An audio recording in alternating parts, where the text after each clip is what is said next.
Hi, everybody. This is Katie Kessner, and welcome back to the Dear Katie podcast. We are so delighted to have your continued listenership and fellowship and this long journey of surviving, thriving, healing, and all the good things we like to do on the podcast. As a quick reminder, self-care is so critical. You can always push pause. You can come back at any time. And don't forget, there's tons of resources on the Take Back the Night website for survivors to venture into all kinds of modalities of healing and thriverships. The podcast is just one. Today, our special guest is Rachael Denhollander. Rachael is an attorney, an educator, author.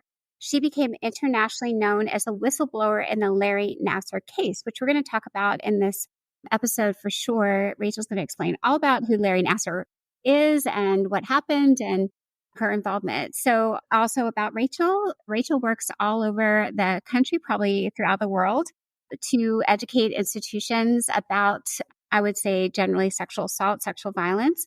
And she especially is passionate about creating ethically guided and restorative institutional transformation processes, focusing on survivor healing and care, as well as genuine change within these institutions.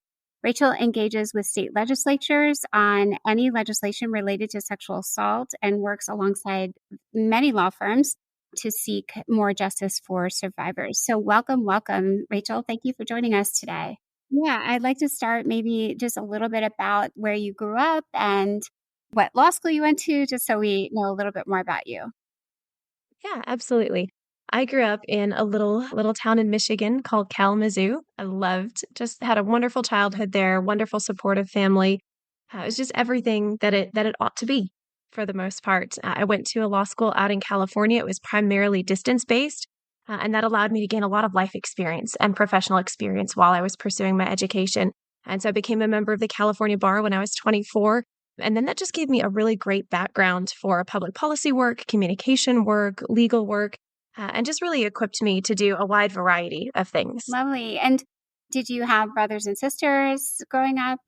Tell us a little bit more. What did you study? Were you always law-minded? Absolutely. So I did. I have a younger brother and a younger sister. We're all really close. Really, again, just very grateful for that dynamic. And then I actually told my parents that I wanted to be an attorney when I was 10. And it really wasn't an abuse related thing. I know. My mom will tell you my proclivity for advocacy was evident at a very young age, which really meant that I was just very stubborn and argumentative as a child and just had a very strong sense of justice. And so when I was 10, I said, hey, I think I might want to be an attorney when I grow up, because I could just see already the impact that attorneys were able to have, especially on child protection, and just the way attorneys were in the room when policy was shaped and had an impact on the legislative processes. And they're your first call when a crime's been committed, right? There's so much that takes place in a law office or that's guided by legal counsel that even at a young age I could see. And so I was 10 when I first said, hey, I think I might want to be an attorney. And that was a passion that just really carried through. Yeah. So I can't say really at all that my abuse was responsible for the career path that I chose, but I can say that it just equipped me incredibly for being able to handle it and really just understanding the processes in ways that I wouldn't have if I hadn't had that background. So let's talk about what you just referenced as the abuse part of your life. Most of our listeners are survivors or trying to support survivors and learning about advocacy as well. So share whatever you like to about that part of your life as well. Yeah, absolutely. So I actually first experienced sexual assault when I was around 7 years old in our church. There was a college student who was preying on myself and another little girl in the congregation. And through that process, I really got to experience both the incredibly redemptive aspect of adults who are well-trained, bystanders who are well-trained, and also what typically happens to survivors when they speak up. There was a group of advocates in our church who were trained sexual assault counselors, and they were watching this man with myself and with this other little girl. And they came to my parents. They said, hey, we're seeing some red flags here. We're seeing some warning signs. And I am just so grateful every day for their proactivity and being willing to say something, to speak up. And because I had parents who understood those dynamics, they listened right away and they immediately took steps to protect me. And in that situation, I got to see very firsthand, even though I didn't even know it at the time, that adults who were trained to understand the dynamics of sexual assault saved me when I could not save myself. And that reality that sometimes it takes somebody from the outside looking in who can see clearly to be able to say, hey, we know you're friends with this person. We know you have a relationship here, but we've got some concern with what we're Let's seeing. talk a little bit about that because some of the Yeah. people listening might be interested in learning what some of those signs and symptoms were that were identified. Can you share what those were as Yeah. your recollection? Yeah, absolutely. So one of the things that they noticed, a couple of things, and these were dynamics that my parents picked up on too, but they were so close to this person that they kept kind of second guessing themselves. Am I seeing what I think I'm seeing? Am I being overly sensitive? And so to have adults who are outside that relationship be willing to say, hey, you're not crazy. We see these red flags too. We think something needs to be done was so incredibly impactful. And what they were seeing and what my parents were starting to see was a couple of things that you typically see with predators. There was undue attention being paid to myself and to one other little girl in particular, right? A targeting of myself and this other little girl. There was the typical grooming behaviors of gifts and things that were like little trinkets, things that were given to us that again were just above and beyond how this person typically interacted with other children in the church, special inordinate attention, looking for the ability to engage on a relational context beyond what is normal and healthy for an adult. In this particular case, this individual wanted to give me gifts of clothing, which was one of the things that these trained adults went, that's a little bit odd, right? For this grown man to be wanting to give your daughter clothing, right? Calling my house to talk to me on the phone. Yeah, and again, my parents, we had a relationship with this person. They were a college student. They had been uprooted from actually from their home country. They were an international student. And so it started out very much as hey, we want to make this person feel at home. Let's bring these international students into our families. Let's help acclimate in the culture. Let's be a support system. And so it took all of those good things and it twisted them and it worked them. Some of the other things that these individuals noticed was using what would be normally considered non-sexual physical touch just to continue kind of pushing the boundaries, right? Starting out with side hugs or then getting very close to me physically, really close, tight hugs, pushing those physical boundaries just a little bit further and a little bit further. And we see that happen with predators a lot, where they will start to acclimate their survivors to their potential victims to physical contact that starts out looking very innocent and very normal and just turns the temperature up just a little bit, just a little bit, just a little bit to begin to push those boundaries and to acclimate the child to physical contact. And so they saw all of these warning Yeah, thank signs. you, Rachel. That was really thorough. So we have that as your first unfortunate experience, but then there were others. So maybe whatever you want to share, kind of, so we again have some context for your ability to work through the trauma that you experienced, and still also it's incredible the work you do. So I think what I'm trying to go for is for our listeners who are like, how do I get through this and thrive? I think that's where I'm headed with this question is you've been through a number of situations and you just said they started when you're 7. So what else happened along the way, whatever you want to share? And then how did that impact your trajectory as you went along? And were there any stumbling points too? Absolutely. So I think the first real stumbling point came in that situation because I had the benefit of trained adults who stood up and said, hey, we think we have a problem. We need to protect her. And I was saved by adults and bystanders who were trained.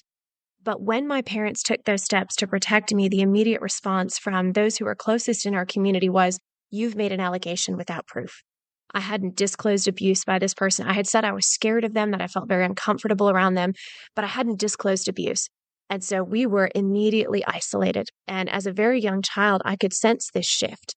And I couldn't tell why was I losing all of these friends in this community, these adults that I considered safe, that had formed my concept of community. They were suddenly so icy and so cold and so distant. And I couldn't figure it out. And when I was 12 and I started to understand more, I started having nightmares and flashbacks and started to understand more about what had taken place, I disclosed to my parents. And that was when I found out why we had lost that church community.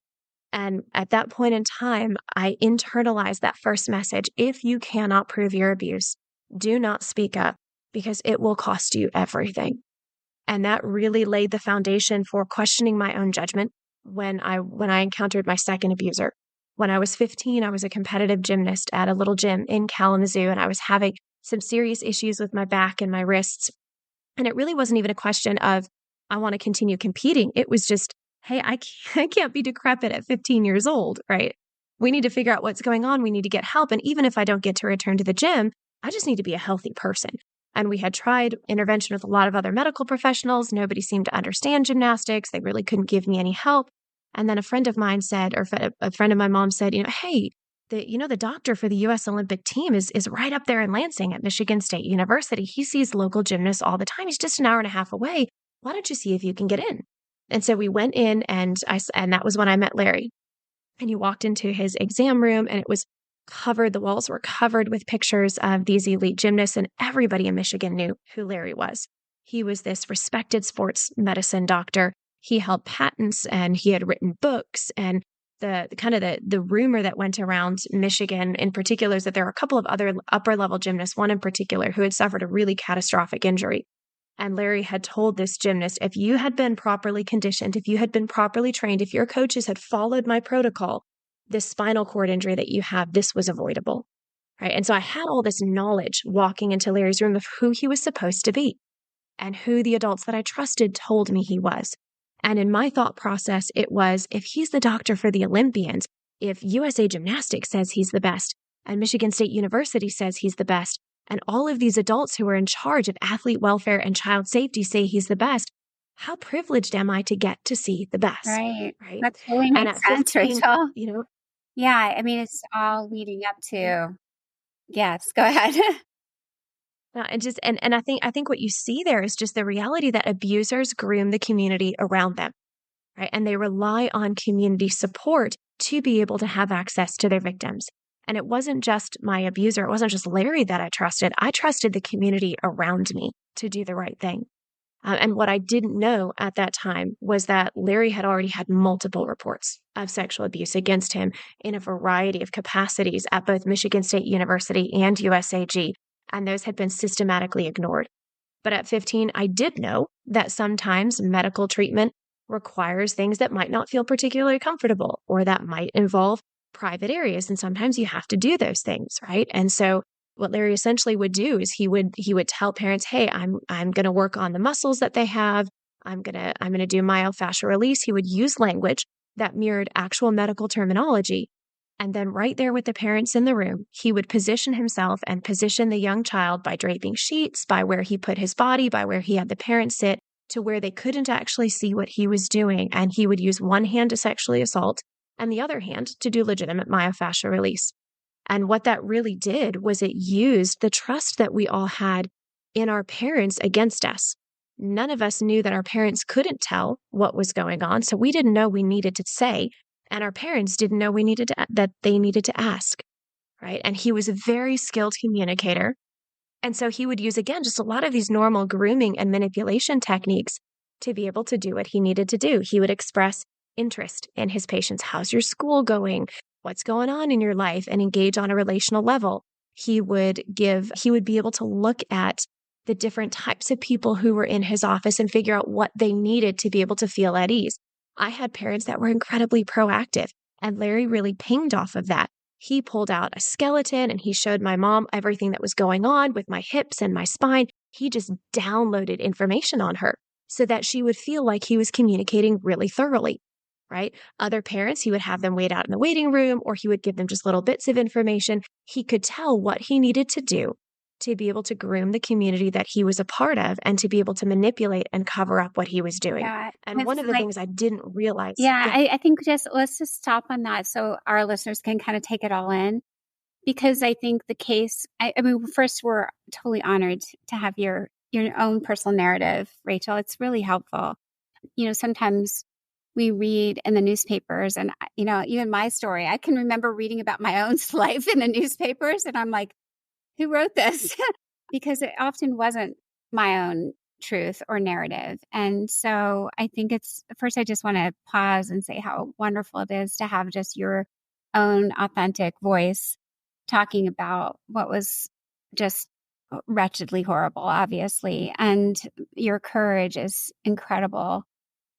Maybe one other thing that's curious in my mind is, can you remember, did your gut ever feel like, oh my gosh, this is so wrong? And were you ever tempted to either talk to Larry himself or your parents? And did it come across your mind like maybe I should say something? I'm curious, like how that felt, or maybe like I can't because this is such a privilege, like you said. Yeah, absolutely. I think that's part of the area where I was actually disadvantaged by the level of knowledge that I had. At that point in time at 15, I knew that pelvic floor therapy was a legitimate medical technique. We had actually talked about going to see a pelvic floor therapist in Kalamazoo because we had a friend who had suffered birth trauma and had very severe issues with her back and her pelvis. And so she had talked to my mom and she had said, "Hey, look, this is a legitimate technique. Here's where the doctors get trained for it. It requires advanced certification. This is what I had done. It was really helpful. If you can't find help for Rachel in these normal medical modalities, consider seeing this physical therapist who does this technique." So when Larry started abusing, my immediate thought process was, "Oh, this must be that pelvic floor therapy technique that I've heard about." He said he was going to work on my do myofascial release. He said I had issues with my pelvis. He used a lot of terminology that was legitimate. And so I had a very distinct thought process. My thought process was, this is clearly something he does regularly. His movements were very smooth and rehearsed. He had an explanation for everything. He knew just how to do it. There was no pause, no hesitation. This is clearly something he does regularly. I know this requires advanced training and degrees and certification. Surely somebody would have described what's going on in this exam room. And if a child described this, surely somebody would make sure that he possessed the correct certification and degrees to be doing the therapy he's doing. Therefore, this must be this therapy that I'd heard about. I very, very intentionally relied not just on Larry's credentials, but on the credentials of the people around him. And what I finally discovered a couple of years later was correct was that I was right, that he was doing it regularly. I was correct that it had been described and disclosed over and over again. Where I was not correct was in believing that his peers and the adults in authority who actually did know the questions to ask would have asked those questions. What we found out decades later when I came forward was that Larry did not possess any of the credentials or the certification. Had anybody who heard any of those disclosures prior to my ever walking in the door have asked even the most basic questions, he could have been stopped when there was maybe a dozen victims instead of a couple hundred. Right. Oh my gosh, that's a powerful statement, Rachel. It really is. So let's move into so this is your 15-year-old experience. You're still in high school, right? At this point in Michigan. And then I don't know if there was another, I think there was one more incident after that, or more than one. And Yeah, there were several. yeah, He continued to abuse me for more than a year, but there was one point that he did cross the line, and I knew that that was abuse. And when that happened, that was when I experienced that neurobiological response of freezing, which I didn't understand at the time. I couldn't say anything. I was screaming in my head, but I couldn't say anything out loud. I blacked out for a moment, and then I was just so overwhelmed with the confusion of who I believed this person to be and what I thought I had experienced with him for the past year and what he had just done. And trying to reconcile that level of confusion felt almost impossible. Right? And it took quite a while before I even disclosed that portion that I did know. I didn't disclose that until my mom outright asked. And I think that was because I know it was because putting words to something makes it real. And at the point in time that I did understand a portion of what had taken place, I understood that place where he crossed the line, that I knew was sexual assault. I couldn't put that into words because the shame was so great and the confusion was so great. And if I put it into words, I would have to acknowledge it was real. And so silence felt so much safer. And then the level again, just of confusion and disorientation, what I had experienced compared to who he was supposed to be, I didn't even know how to process that or what to make of that. wow. So yeah, I like the timeline so it helps us stay clear. because I know it took you a while before this whole case unfurled. But let's talk about, so you're graduating high school and going to college in Michigan. Did you go to college in Michigan? Yeah, so I actually went to law school straight out of high school. California has a provision where you can test into postgraduate studies. So I opted to go that route and just went straight to law school out of high school. Nice. Okay. So, It was. yeah, that's fantastic. So, you said, I think you passed the bar when you were 23 or 4. Is that what you said, around there? But so you graduate from high school, and law school's usually 3 years. Was it a longer process for you? And what were you doing in between? So I had a gap semester before the school started up, and then it was a 4-year program that I went to rather than a 3-year. Yeah. So I graduated at 23. Nice. That's wonderful. So now where do you start out with law? Like, are you practicing in California then with a firm or? Yeah, so I did a variety of things. I met my husband while I was in school, and so we got married shortly after I graduated. And then I worked for some legislative action groups, some public policy groups. I did some legal work for a group up in Canada and did just a variety of things with that degree. And then we eventually moved to Kentucky, and I worked from home while my husband was doing his postgraduate studies. Okay, so he's a lawyer as well. Or no? So he actually is pursuing PhD, A PhD. finishing up his PhD. Okay, nice. Yeah. Okay, so, and at that point in your career, had you focused on victims' rights or on what you said, advocacy around a particular topic or a passion of yours? So, what were you working on specifically?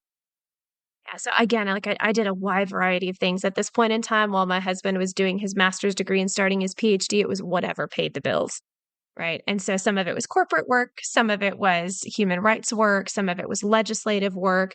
I did some academic work for a university up in Michigan, and just really used all of those things. And then on a private level, also engaged in a large degree of advocacy, walked with survivors through their own healing journey, advocated using just social media and the platforms that I had, particularly looking at abuse in conservative and theological circles, which was my home community. And so just really used whatever resources I had to engage on these That's issues. fantastic. Is there one specific project that you took on that you really remember fondly or are really proud of? Yeah, absolutely. So I think there are a number of things. What really was closest to my heart, especially at that point in time, was just recognizing the reality that abuse matters and being able to speak on behalf of those who were not being heard or listened to. And so most of that took place to a large degree in my private capacity rather than as paid work, because those are the cases that need the most, right?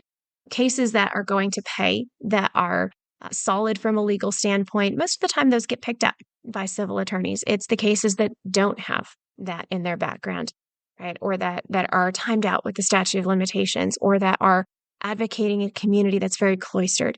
That's where oftentimes the most support is needed and the most validation is needed. And so there were a couple of cases, particularly in the Christian and conservative context, where survivors were just being systematically silenced and overlooked. And so using my voice and the platform that I had at that time, small though it was, to be able to reach out to leaders and to be able to speak publicly and say, hey, this matters. Look at these people, say their names, look at what's gone on here. How are we treating these people? And just being able to take a very multifaceted approach to understanding trauma and the community response to it, to a large degree, that really was done in a private capacity, because they didn't have a case where they could rally a civil case or a lot of press coverage.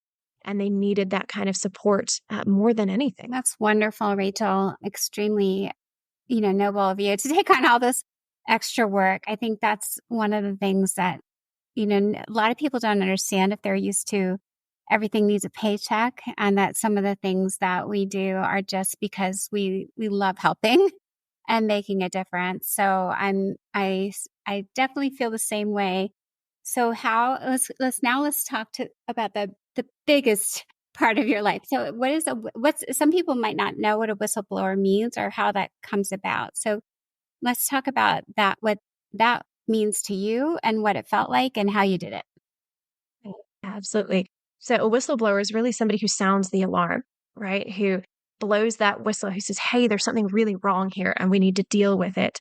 And most of the time that has to be done very publicly, because when you are dealing with somebody who occupies a position of power and has the ability to control the public narrative, the only way to change that narrative and to reach others is to be able to wrest control from that individual. And that was very much the case with Larry. Once I started to figure out what I had experienced with him and started to do some research on what legitimate pelvic floor therapy would look like, my mom and I was around 17 years old. My mom and I were walking around the block, and she goes, well, what do we do with this information? We didn't know how bad it was yet, but we knew that some things, the lines had been crossed, and we knew that he wasn't going to stop, right? And that I wasn't going to be the first, and I certainly wasn't going to be the last. And at that point in time at 17, I said, one voice is never going to be enough. There's no way this hasn't been disclosed before.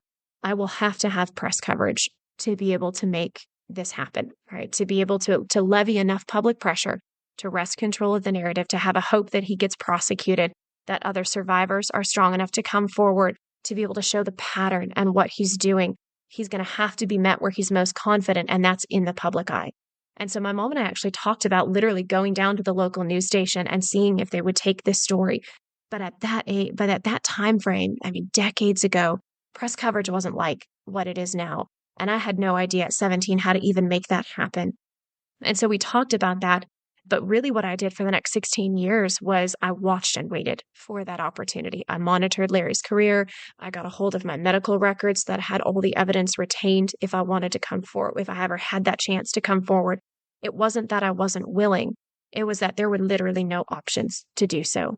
Right. At one point in time, I disclosed to a family friend who was married to a police officer, was engaged to a police officer.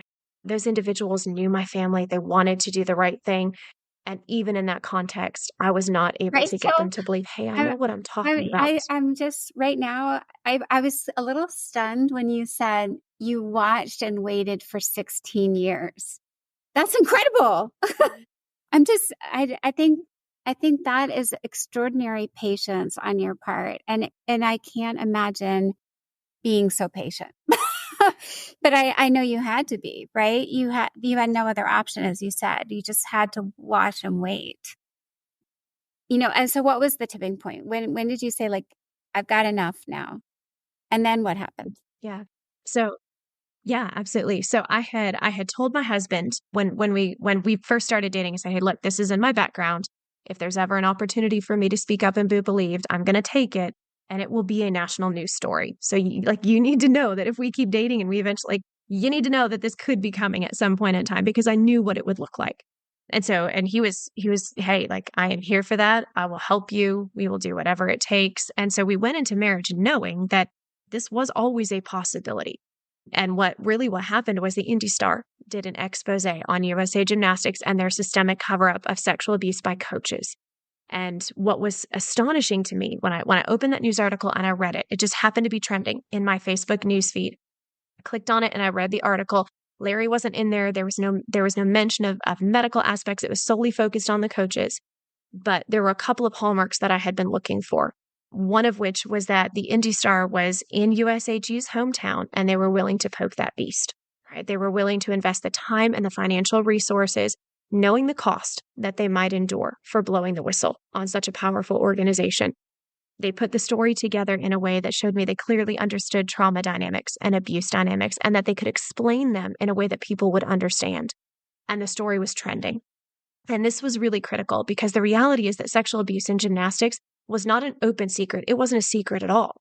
There had been literal books written on how bad sexual abuse was in gymnastics by coaches, and nobody cared, right? It was right out there in the open.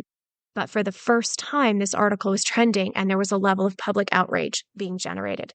And so I read that. I very quickly researched the team that had put that together, looked at some of their history and their background, and I immediately wrote to the team and I said, I have something I need to tell you. I've waited for 16 years. This is all the evidence that I have. I will come forward as publicly as necessary if you can just get the truth out. And I gave them everything I had and told them, and literally said, look, I will be the face. I will make myself the target. I will do whatever needs to be done if you can just get the truth out. That was what I had been waiting for. Do you think that what I'm also learning when you describe all this, Rachael, is you had a really supportive husband. He knew what he was getting into. So you had at least two tremendous advocates that are some of the most important people for most of us. And that's a real, I think, blessing for you, because without those two, it might have been much, much more difficult. And not, I mean, your intellectual capacity, I think, and determination emotionally, and all of it is clear. You're so, your convictions are strong. But what role do you think the two of them played in when things got hard? Were they there for you? And what did they do? Since some of our listeners are wondering how to best support a survivor. Yeah, absolutely. I think you're absolutely right, Katie. Those dynamics were the game changers for me. I did have an incredibly supportive family. My mom, my dad, my siblings, and my husband, they were in my corner and they had my back. And sometimes what that meant was literally just saying, "Hey, you can do this. We are here for you. We're going to be here no matter what comes. You can do this, and we've got your back." Knowing that statistically I was likely to fail and fail very publicly. And honestly, that's really what I thought would happen, because I knew the statistics. Out of every 300 rapes reported to the police, on average, between 5 and 25 on a given year are going to result in criminal conviction and jail time. What I knew was statistically likely is that I would come forward and I would fail very publicly on an international stage. But it was the right thing to do, and it was the first time I had a chance. And that aspect of how do we provide that kind of support and care for survivors so that they can come forward, I think is absolutely critical. Most of the time I get asked the question, how do we help survivors be willing? And in my experience, survivors are willing to speak up. They want to be able to stop an abuser. They want to be able to tell the truth. They literally have no mechanism for doing so and no community support to surround them. And part of the conversation, a big part of the conversation that my husband and I had was, we know what this is going to do to me. We know what it's going to do to our family, but I can live through this. And somebody else literally might not survive what I'm about to go through. I am going to choose to do this because I can do this and not die. And somebody else might not have that opportunity. I don't want anybody else to be faced with the choice that I have right now. I have the support system that very few survivors have. And that's the reality. And I think that is one of the most important things that comes out of our case, and really any case, is that conversation of understanding what survivors face when they speak up, and then looking at how do we create a community, a legal system, a support system and structure, a society where they are safe to actually raise their voices, because it's not lack of willingness on the survivor's part. It's literally lack of ability. There are no safe channels for survivors to speak up and no safe community for them to do so more often than not. Mm-hmm. The believability and support are so, so fundamentally important. So I'm glad we talked about that. So now things are rolling. And how fast was the ignition combust? Like everything goes like big time. And I guess that's my first question. Is it within 24 hours, a week? And then social media, how did that play a role in the spread of the word on the street, I guess? Yeah. Yeah. So it was really fast and agonizingly slow all at the same time. I think it took, yeah, it took, I mean, it's kind of that, like, you're waiting to see what's going to happen, right? So I wrote to the Indy Star. It was about 48 hours later that I got maybe 24 hours later, I got just a form back. Hey, thanks for your tip. We'll be in touch if we think we can do anything. And then it was a couple days after that they wrote and they said, hey, somebody else gave us the same guy. They're not ready to go on record yet. They don't feel like they could be part of a story, but it gives it enough that we might be able to move forward. Can we sit down and talk? And so they came over, the Indy Star team came to our house within 10 days of my sending that email, a week to 10 days. I gave them all my medical records, let them photograph everything, sat down and recorded a video interview, and just did everything I could possibly do. But we still didn't know if it was going to air. And part of what could potentially make it air was if somebody filed a police report, if there was some kind of legal backing.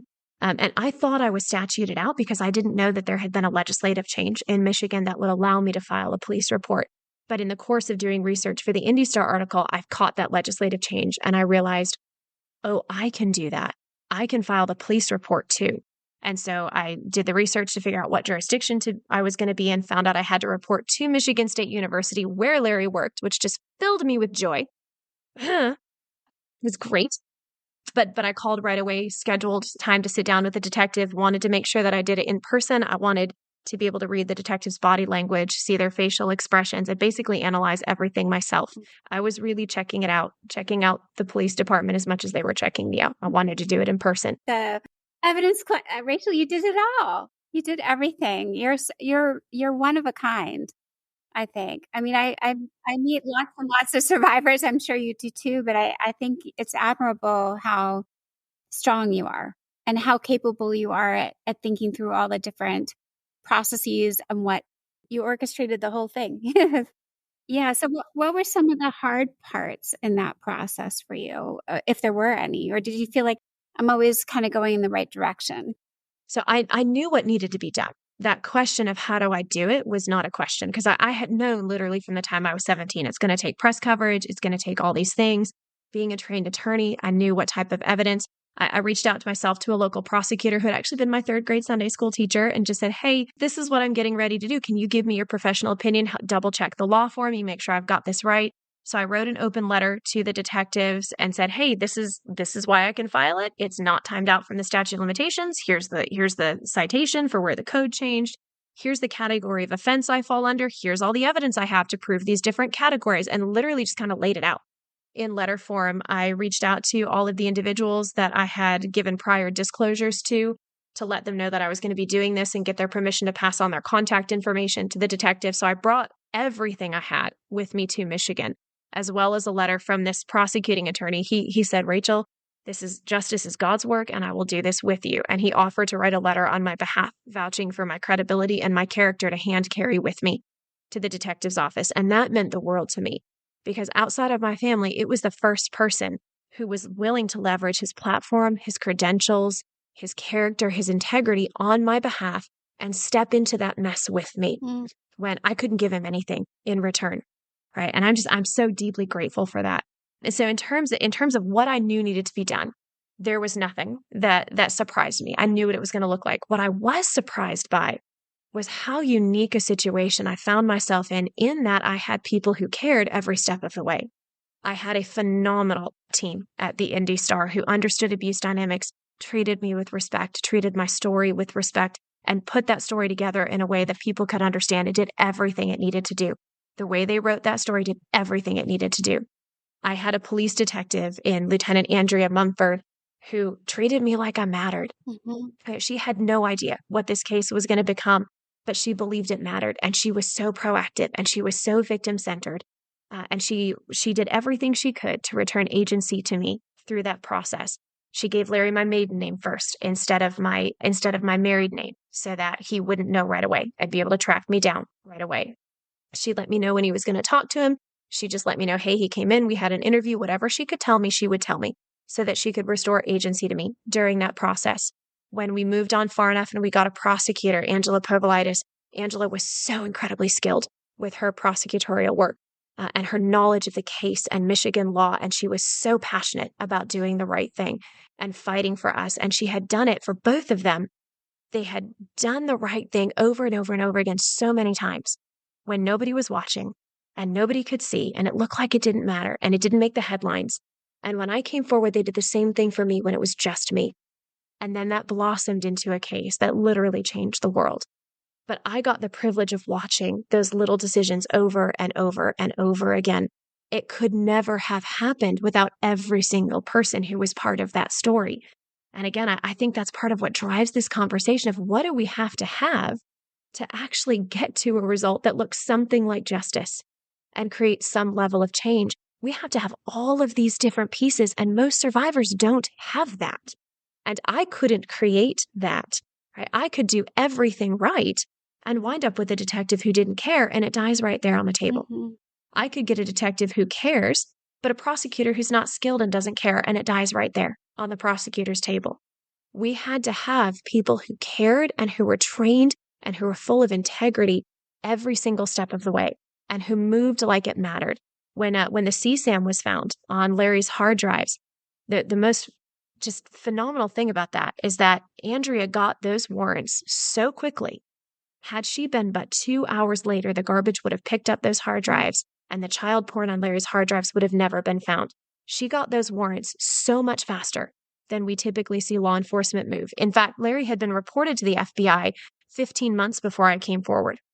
There were 3 different FBI divisions involved, and he had been reported to Michigan State University before I came forward, and the detective that got that case previously had completely dropped the ball on it, had done very poor investigative work, hadn't done what they needed to do, hadn't interviewed the experts they needed to interview. She interviewed Larry for 2.5 hours. The whole interview's out on YouTube now. She interviewed Larry for 2.5 hours, and he walked out of the room with her giving him the verbal assurances that his story sounded really credible and she was sure it was going to be cleaned up quickly. In 15 months, 3 FBI offices and a Michigan State Police Department managed to do precisely nothing. In 15 months, Andrea Mumford and Angela Povolitis secured a guilty plea on behalf of 13 survivors and the right for 156 survivors to speak in court. That's incredible. The same amount of time, 2 totally different results. Mm-hmm. Isn't that amazing? It is. It's devastating and encouraging all at once, Rachel, because even if you just, I wish you had it all written. I mean, you probably already did. Did you write it all down? Are you doing a book? Like all these tips? Yes. Oh, good. Okay. Wonderful. Wonderful. Well, I don't want to, I feel like you could talk for 4 hours about this. I'm thinking, what else would we like to tell the listeners? What would you like to tell them? I mean, then they can read the book. But I'm curious, I guess on the emotional, the personal level, all those wonderful things that came together, when I listen to you, I don't think you're done. Like, it's not like, I feel like you're good with how you handled this, but I feel like there's still lots of urgency that I'm hearing from you about more stuff that's on your to-do list. So maybe let's talk about why, some people would be like, okay, I'm all set. I did enough. But you're someone who, maybe it's because you went through several different experiences, or maybe it's because, at age 10, you want to be a lawyer. But, maybe what do you think is driving you and where are you going to head next? Other than, I think you wrote, you have 4 kids, which sounds like a lot of maintenance stuff too. But tell us a little bit about what's next for Rachel. I really am passionate about taking a very multifaceted approach to combating sexual abuse and having proper crisis response. Because I think one of the things that we get to see in our case is you get to see all the dynamics that survivors face and what makes the difference blown up in this huge form. We get to look back on it and go, okay, here's why it didn't work the first time. Here's why it did the second time. Look at the difference in the detective work between the first detective at MSU and the FBI offices and Andrea. Look at the difference in how the prosecutors engaged here and here. Same time frame, 2 totally different results. Let's train our law enforcement better. Let's equip them with the resources they need. Let's train our prosecutors better. Let's look at what happened at Michigan State University and USAG. Let's look at what went wrong on a corporate and an institutional level. And let's fix that the next time, right? So I do a lot of things. I work with law enforcement and conferences and Leo training, and I work with attorneys groups, everything from trauma-informed investigative practices to, hey, let's talk about corporate health and compliance. And what do you do as a corporate attorney when you're faced with something? And what does it mean to be a fiduciary? And when you're that attorney in the room and you're forming corporate policy and institutional health, or you get that call, what do you tell the organization to do? What's the right thing to do? How do we do the right thing in the wisest way possible? We also can see all kinds of breakdowns across the medical ethics spectrum. So I do teaching and training at medical conferences. How do we engage with survivors who have been through trauma? Getting good medical care is so hard for survivors of trauma because you've got those power dynamics between you and the doctor. You've lost your agency a lot of times. It's hard to find your voice. So training medical professionals just on how to give good care to trauma survivors, but also, again, on medical ethics and corporate health and compliance, and this reality that it takes somebody on the inside to speak up. I do training for our military academies on sexual assault prevention and ethical decision-making and leadership dynamics. I work with nonprofits. I work with legislatures because it really does take all of those pieces to come together. And also really driving that community conversation of how do we become a society where survivors are safe to speak up? How do we provide that level of care and support for those who have been through so much? And that encompasses a huge range of things, right? Understanding the neurobiology of trauma so that we can answer questions like, well, if that's true, why didn't you say it earlier? Why didn't you scream when it was happening? How could that happen in this type of context? Understanding trauma dynamics, understanding the neurobiology of trauma, equipping survivors to understand what they've been through and to have words and categories. For me, on my own healing journey, that was so incredibly important. Understanding the neurobiology of trauma so that I could understand why I couldn't scream, why I couldn't fight back. It didn't mean that I didn't want it. It didn't, or that I wanted it. It didn't mean that I didn't care. It was so powerful for me. Understanding what a flashback was. I And have a yeah, question about that, Rachel. I think I like how you're talking about understanding the neurobiology of trauma. And I guess where I head is, what role do you think that being able to understand or research or read about what's going on in our brains, our bodies, what role did that play, or do you think it plays in the healing process overall, and for yourself or others? The understanding, not like the study of it almost, that's different from going to see a counselor, unless the counselor's also providing you with the research too. But it sounds like you went out and did the research yourself. So how did that help? it was really important for me because I carried, like so many survivors, I carried incredible guilt for not being able to stop my abuse. How could I have been so stupid? Why didn't I understand? Why couldn't I fight back? Why couldn't I say something at the moment of abuse? Why did it take me so long to disclose? How come I couldn't put words to it? Why am I experiencing this? I mean, I didn't have a word for it at the time, but it was hypervigilance. Why am I'm being overly dramatic? Why can't I just get over this? I carried so much guilt for my own abuse, but then I carried so much guilt for not being able to heal from it. And so understanding the neurobiology of trauma, being able to go, okay, this is what's going on in my brain. This is the hormone cascade that's coming from it. This is why my body's responding this way in this context. I'm not crazy. I'm not being weak. I'm not being overdramatic. I have an actual physical injury. I just can't see that injury. And being able to go, okay, how would I treat a physical injury? If I could see the wound, I would recognize that physical therapy is really important. I can correlate that to needing trauma therapy and realize I'm not weak for needing it. I'm not weak for needing help, right? We can talk about that in terms of medication, right? I was very privileged and blessed to not end up needing medication, but most survivors do to regain equilibrium. And there's so much guilt and stigma attached with that. But if we could see the injury, we would go, yeah, I understand why medication is going to be needed to help alleviate the symptoms so that you can do the work of healing, so that you can regain some sense of normalcy, right? So if we could see it, what would you say about medication? Okay, it's a real wound. You just can't see it. How would you treat somebody who had a physical injury you could see? Okay, so let's translate that to the physical injury that you can't see. I think that knowledge is so powerful because it helps us understand. It also helps us unwind. When I was able to start identifying, okay, this sensation right here, this is hypervigilance. Why am I feeling hypervigilance? This neural pathway is getting triggered because this is what I experienced. How do I unwind that and start retraining those neural pathways? How do I ground myself to start calming down that response? I could understand what I was experiencing so that I could identify it and process it and figure out a way forward. I think that when you can peel back those layers like that, it helps you know, A, first and foremost, you're not crazy, you're not weak, you're not making it up, you're not being hypersensitive. You have a real wound that deserves to be grieved and is an actual injury that you can identify without feeling the pressure to minimize it or to mitigate it or pretend it doesn't exist. And then it equips you with the tools to understand what's going on so that you can understand a good healing path forward. Knowledge is so powerful. Thank you, Rachel. That was perfectly said. I'm so grateful that we had this chance to talk. And I know we've been going almost an hour, so we're at the end of our time together, but I'm excited. So tell the audience a little bit about the book and where to find it, or anything else you want to share so they can continue to follow your journey and pay attention to the wonderful work you're doing. Yeah, absolutely.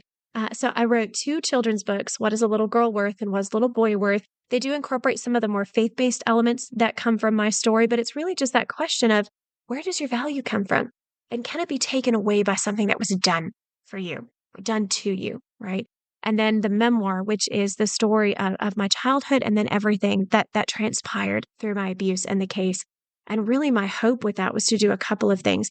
I think it's a phenomenal story, right? You can look at the detective work and the prosecutorial work, and just getting to get a behind the scenes look at what happens in those types of situations is just a phenomenal story because there were so many incredible people involved with it.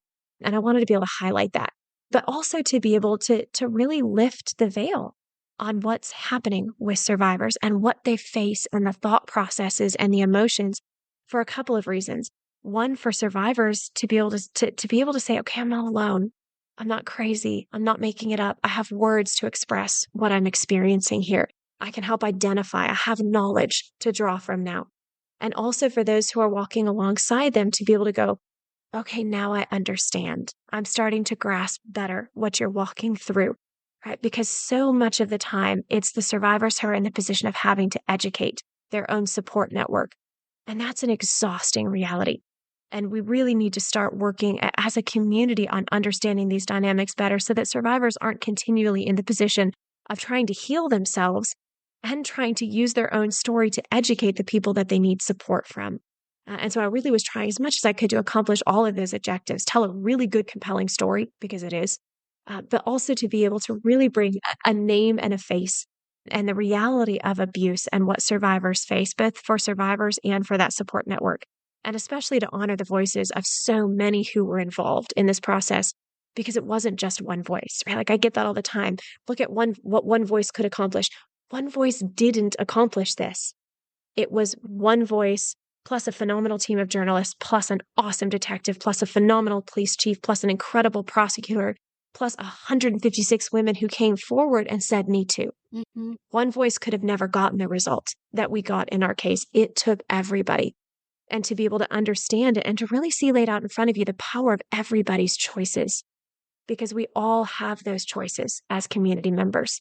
And to know that our choices matter and our choices bring incredible impact. We have the ability to create incredible change when we make those little tiny choices that come together to generate real reform. Oh, perfectly said. Thank you, Rachel. That was wonderful. And I guess I remind all our listeners, what Rachel said is kind of what we're doing collectively with our voices in this podcast and with Take Back the Night. The walks and marches and the signs and the shirts and the physical presence of us coming together is so very important. So Rachel, you highlighted everything that we do at Take Back the Night and so well that it is all of us together walking and a whole community coming together and standing together and saying like, we're going to do our best. We're going to keep doing our best and get until we get this right. And it is going to be a long process, but thank you, Rachel, for being such a significant part of bringing awareness and not just to your own case, but really the whole process as you described in our interview. I think you certainly gave a call to action to all of those around the survivor too. So thank you. Thank you.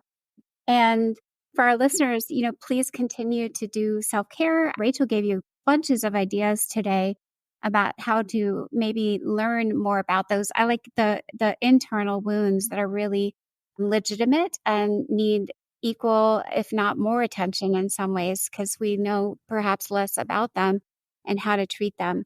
So lastly, I always like to remind our listeners, we are building a cool shop, the Katie Collective, that has all kinds of healing, I would say products, but it's really more like wearables. Like each episode title is now part of something you can get on a shirt or, just if someone means a lot like Rachel does, I hope you'll go look up her episode and, do a little homage to Rachel's courage and also obviously her memoir. And if you have kids, I'm sure those children's books would be fantastic too.